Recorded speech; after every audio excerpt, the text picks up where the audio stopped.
Hey everyone, welcome back to Collector Not Hoarder. This is Tom. Today I want to run through some non-sports cards that I've picked up, some at the end of 2024 and also some here in the last few weeks. I hadn't shared some of these, so we'll go ahead and get started with some of the stuff we got here in the background.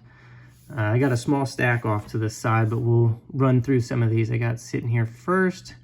And first up will be this 1931 Josetti of Spanky from the Little Rascals.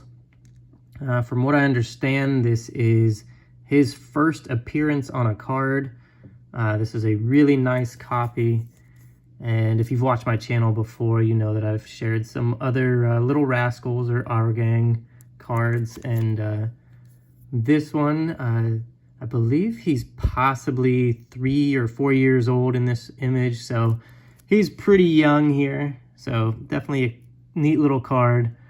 Next, we're going to go through these back ones here. We have the Michelangelo and the DaVinci from the 1899 Stoneworks set. And then I have the Benjamin Franklin and Thomas Edison from the 1897 Stoneworks set. And I do have the complete sets for both of those, but I just figured I'd put out the ones that most people like to see. And then on the far right here, this is a really neat one, very unique and difficult card to get. This is a 1921, I believe, D56 bakery card. So you have these bread brands on the back. So it's just like baseball cards where you have the like a Bond bread card. This is a bread card for movie stars, and so Charlie Chaplin was part of this set. And you know, you got Clean Made, Betsy Ross, and Merit Bread, and then just a little write-up about Chaplin there. But this was one that I had never seen before, so it popped up for a really good price, so I picked it up. I can't find any instance of this particular card being graded by any of the grading companies, so could be a pretty tough one there. Let's see. First, or not really first, but first card outside of the ones on the screen is going to be this 1893 Anheuser-Busch trade card. This is from the 1893 World Fair. And this is just a gorgeous image with the American flag and her holding up a glass of beer there. Very cool trade card. This is a little bit bigger than normal. It's a blank back. You can see there's some paper loss spots on it. But the colors on this thing are incredible. The image of it is just fantastic.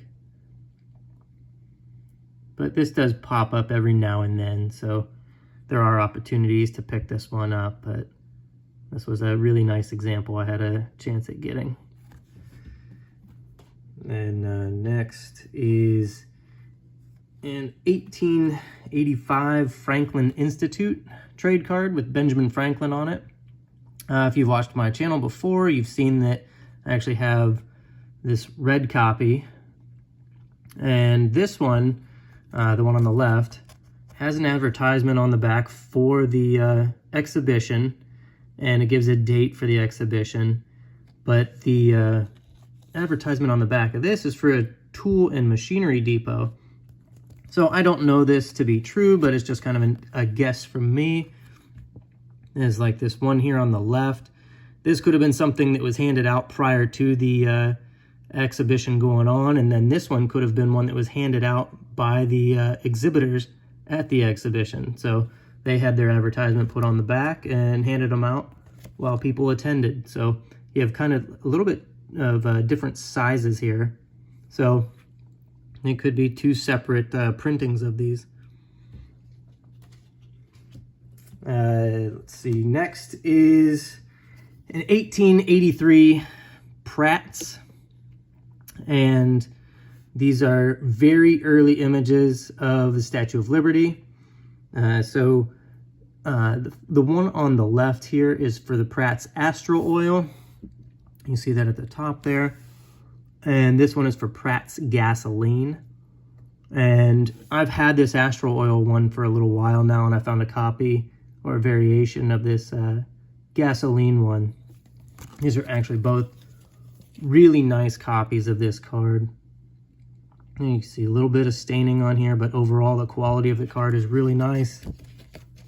No heavy creasing, but another one that I was happy to add. You know, I love my variations. Then I have this small stack of 1880s H602 trade cards.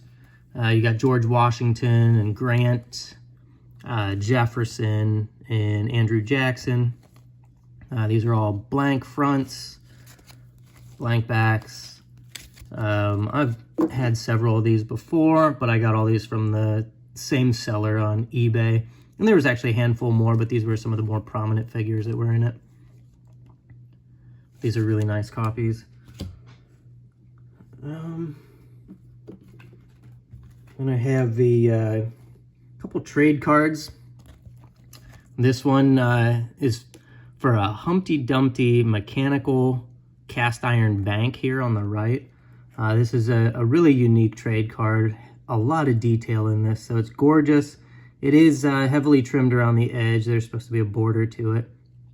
But this is a tough card to get, and actually typically pretty pricey to get. Anything for these mechanical banks back in the 1800s kind of command a pretty good value. There is nothing on the back. It's kind of rough shape, but definitely a beautiful one from the front. And then this one is for Lion Coffee. This is just one that I just thought was really neat. You know, you got this overweight lion smoking a pipe. I mean, for some reason, I just was drawn to that. Thought that was a really cool image. And it's a really nice copy of this card as well. But kind of unrelated to some of the stuff I get. This was just some random card that I just liked the image on. Then I have a set of 1882, and actually I don't believe this is a complete set. I might be missing a couple here, but these are from 1882. These are trade cards for Oscar Wilde, and these are what were referred to as parody cards, and these are all really nice examples of these cards. They were taken from a scrapbook album. You can see the glue stains on the back, but overall really nice colors on these.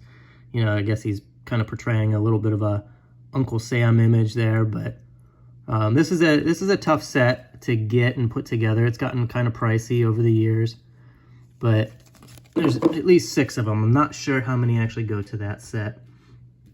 It's something I need to look into. Then I got this really neat Thomas Edison trade card. I believe this is like 1910-ish, somewhere in there. But it's for the Edison phonograph. This, I was able to actually pick up 3 of these. So all from the same seller. He had a lot, and I put them together. I was able to get all 3 from him. But it's a unique card there. Then, let's see. I have a really nice copy of 1908 Felix Potin of Monet here. This is a very clean copy. You can see it's got, you know, minor staining on the back, which is pretty standard for these cards since they were glued in albums. But this was a really nice copy to get. And even though this is not a non-sport copy, I got it from the same seller, but an additional copy of the Major Taylor card. I have a couple others of this specific one here, but this one was pretty nice and got it for a good price. So happy with those. Then let's see, a couple more Charlie Chaplin cards. You know, they're some of my favorites to get in the non-sports stuff. I do have some kind of like ground rules that I set for myself with Chaplin, and it's typically anything earlier than 1920, but some things I'll spill over into the early 1920s. He's got such a wide card catalog that, you know, I don't want to go after everything. There's only unique things that I want to get, and these kind of fell into that category. This one's an exhibit card, postcard for Chaplin. Just thought it was a really cool image of him lighting a cigarette there. Not something you see him doing very often. But it's an unposted postcard. Just a neat image. And then this one here, it looks like a postcard, but I believe it's just considered a movie card. It's got a blank back to it, but it's for Triangle. And Triangle, from what I can figure, was actually a production company that he was with in like 1914, 1915, somewhere in there. So I'm guessing this is a very early image of Chaplin here. But a really nice card. And I'm not sure if I mentioned this one, but this is roughly like 1920, 1921 for this card here. But this is the kind of stuff that I like to find of Chaplin. You can find a lot of really overproduced Chaplin cards, and you can find some really rare ones from later in his career, but I like to try to find the really early stuff. And then, let's see, some of the last things, one of the last things that I got here was, I got a complete set, and I'm not going to take them all out. I have these grouped in groups of 10, but this is a complete set of 1949 Turf cigarettes, and these are uncut. Typically you just see the card, you don't get the full tab on the top and bottom, but this is a complete set, full tabs, and there are plenty of actors and actresses in this set that are kind of desired. You have a Frank Sinatra and a Judy Garland in here. I didn't have those pulled out and set aside, but definitely a neat complete set to have. That's a tough one to get a complete set of, especially uncut. But that is all I got for you. I appreciate you watching the video as usual. Please like and leave me a comment down below on anything that you thought was interesting or any questions you have for me. So don't forget, there's a fine line between a collector and a hoarder. Which one are you?